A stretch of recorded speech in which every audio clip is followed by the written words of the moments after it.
అందరికీ నమస్కారం. మనతో పాటు ప్రముఖ ఆధ్యాత్మికవేత్త, ఆస్ట్రాలజర్ హరి రఘుప్రియ గారు మనతో ఉన్నారు. మేడంతో మాట్లాడదాం. మేడం నమస్తే. మేడం నమస్తే అమ్మా. మేడం, సంక్రాంతి అనగానే ముందుగా విలేజెస్లో చాలా వైభవంగా సెలబ్రేట్ చేస్తారు.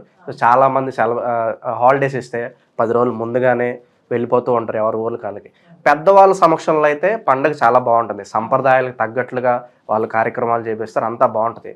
బట్ ఎవరైతే కొంతమంది పండగకి ఇంటికి వెళ్ళలేరు, చాలామంది టీనేజర్స్ ఉంటారు, కొత్తగా పెళ్ళైన వాళ్ళు ఉంటారు, లేదా అబ్రాడ్లో కొంతమంది ఉంటారు.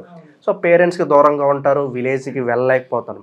మరి అలాంటి వారు మరి ఈ సంక్రాంతిని ఎలా సెలబ్రేట్ చేసుకోవాలంటారు? చాలా మందికి తెలియదు. కొంతమంది ఏం చేస్తారంటే పొద్దున్నే లేస్తారు, ఏదో ఒక సినిమాలు చూస్తారు, లేకపోతే థియేటర్స్కి వెళ్తారు, అలా అలా కలెక్షన్. బట్ ప్యూర్లీ ఒకవేళ తల్లిదండ్రుల సమక్షం లేకపోతే వాళ్ళు సంక్రాంతి ఎలా సెలబ్రేట్ చేసుకుంటే బాగుంటుంది అంటారు? ఒక గైడ్లా చెప్పండి. తప్పకుండా, చాలా మంచి క్వశ్చన్ అమ్మా.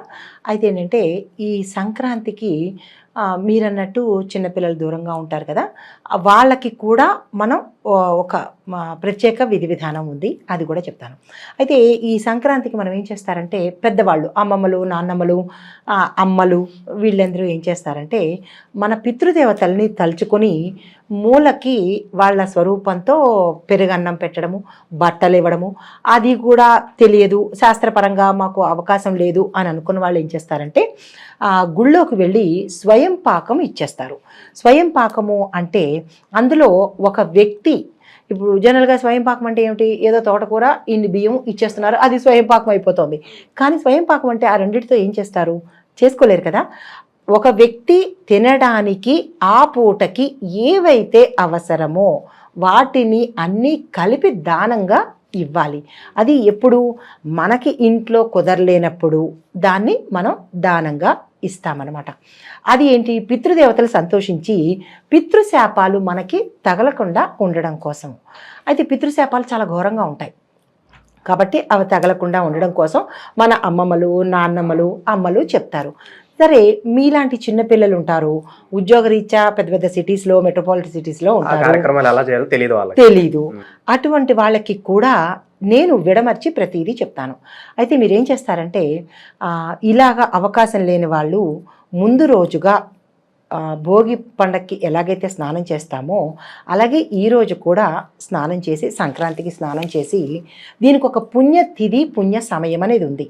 అయితే ఆ రోజు ఏం చేయాలంటే 9:03 నుంచి మనం మీ చిన్నపిల్లలు హాస్టల్లో ఉండేవాళ్ళు లేదా వేరే పిఆర్గా అంటే వేరే దగ్గర ఉండేవాళ్ళు, వాళ్ళు ఏం చేయాలంటే ఎలా పడితే అలా స్నానం చేసేకుండా మీ తరం కూడా నేర్చుకోవాలి రేపటి నాడు.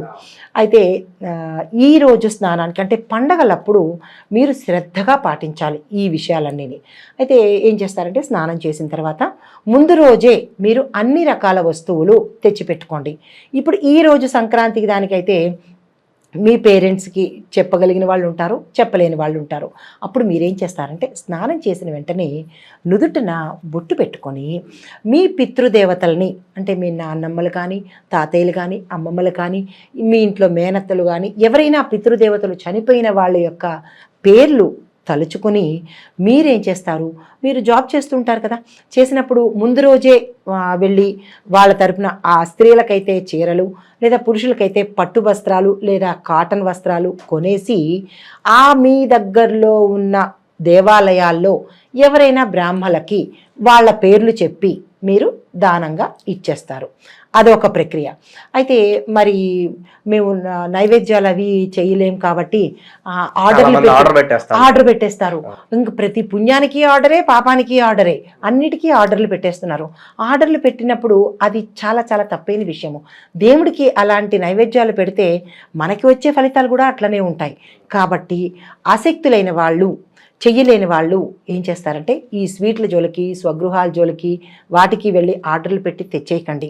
మరీ చెప్తున్నాను, మీకు అవకాశం లేకపోతే వంట చేసి అట్లీస్ట్ తీపి చేసే అవకాశం లేకపోతే బెల్లాన్ని కానీ అరటిపండును కానీ తీసుకోండి. మరీ చెప్తున్నాను, బెల్లం కానీ అరటిపండు కానీ తీసుకొని నైవేద్యంగా పెట్టండి.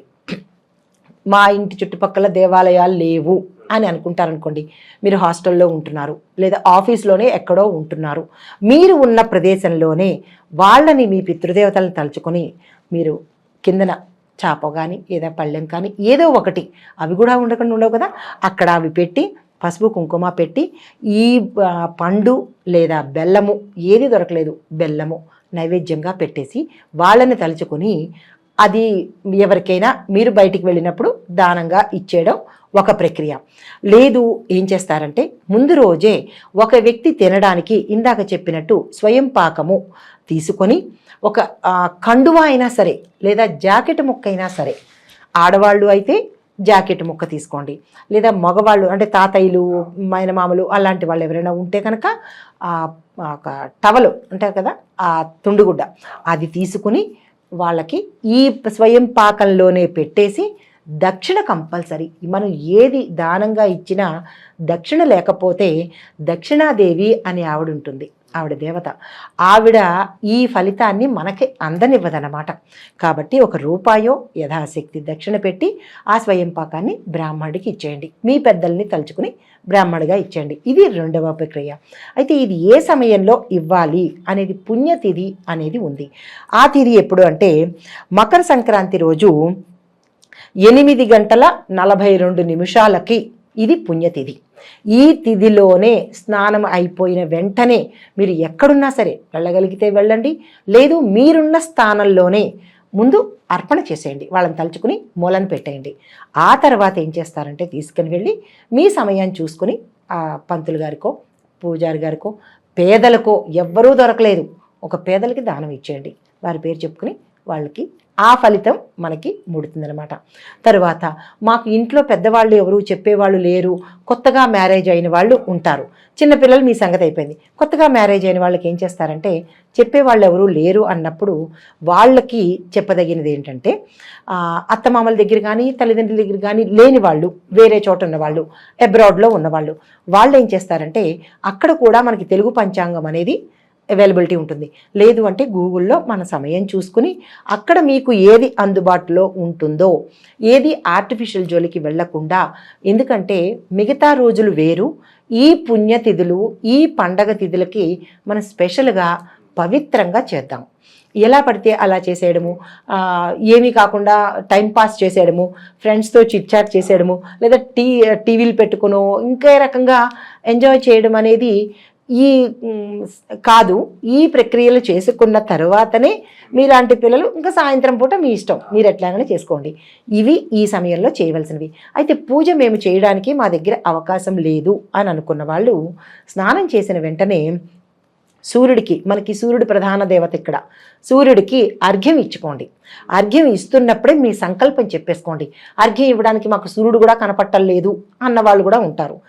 ఏమీ అక్కర్లేదు, ఇంట్లో మొక్క ఉంటుంది కదా, మొక్క కూడా లేకుండా ఉండదు కదా, సరే మొక్కలు కూడా మా దగ్గర లేవు అని అనుకున్న వాళ్ళు ఒక రాగి చెంబు తీసుకుని మరొక రాగి చెంబులో, అంటే ఎన్ని సులువులు ఉన్నాయి చూడండి, ఏవి మొక్క లేదు మా దగ్గర సూర్యుడు కనిపించడు ఇలాంటి అనుకున్న వాళ్ళకి ఒక రాగి చెంబు తీసుకుని మరొక రాగి చెంబులో కిందన పళ్ళెం పెట్టి దాన్ని సూర్యుడిగా భావించి మీరు మీ సంకల్పం చెప్పుకుని ఓం సం సూర్యాయ నమః అనే మంత్రం కానీ, లేదా అర్కాయ నమః, చాలా చిన్న మంత్రం ఇది, అర్కాయ నమః అనే మంత్రంతో మీరు ఆ చెంబులోకి నీళ్లు వదిలేసినా కానీ మీకు ఆ ఫలితం దక్కుతుందనమాట. సూర్యుడు ఎక్కడా కనపడకపోయినా మీరు భావన చేశారు కదా, సూర్యుడు సర్వాంతర్యామి కదా, కాబట్టి ఆయనకి వేరే మొక్క అనుకుని మన రాగి చెంబు పెట్టుకుంటున్నాం అనమాట, ఆయనకి అర్ఘ్యం ఇచ్చేస్తాము.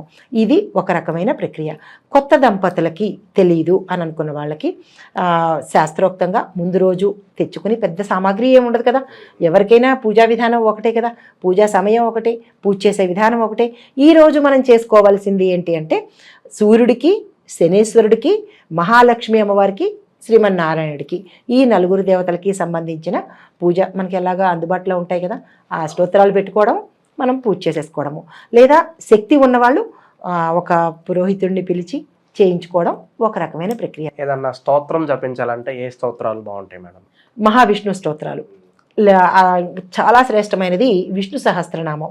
నోటికి వచ్చిన వాళ్ళు చెప్పచ్చు, లేదా పెట్టుకుని విన్నా కానీ తత్సమానమైన ఫలితం వస్తుంది. ఇంకా అది కూడా కాదు అని అనుకున్న వాళ్ళు సూర్య మంత్రము, ఇందాక నేను చెప్పినట్టు ఓం అర్కాయ నమః అనే మంత్రం చదువుకుని ఓం నమో భగవతే వాసుదేవాయ నమః 108 సార్లు, ఇది 108 సార్లు, అది 108 సార్లు చదువుకున్నా ఇదే ఫలితం మనకి వస్తుందన్నమాట. టీనేజర్స్ కావచ్చు, కొత్తగా పెళ్ళైన వారు కావచ్చు, ఎవరైతే ఇంటికి వెళ్ళలేక సిటీలోనే ఉంటారో, పండగ ఎలా సెలబ్రేట్ చేసుకోవాలో తెలియకుండా ఉంటారో, అటువంటి వారి క్లియర్ కట్గా ఒక సింపుల్గా ఒక విధానం అయితే తెలియజేశారు మేడం. ఇది ఆడపిల్లలకి మగపిల్లలకి కూడా వర్తిస్తుందమ్మా. ఆడపిల్లలు కూడా తల్లిదండ్రులకి దూరంగా ఉండి హాస్టల్స్లో ఉండే వాళ్ళకి కూడా ఇదే ప్రక్రియ చేయాలి. ఇప్పుడు తల్లిదండ్రులకి మగపిల్లలు లేని ఆడపిల్లల సంతానమే ఉన్న వాళ్ళు ఉంటారు, వీళ్ళు కూడా ఆ ప్రక్రియ చేయొచ్చు.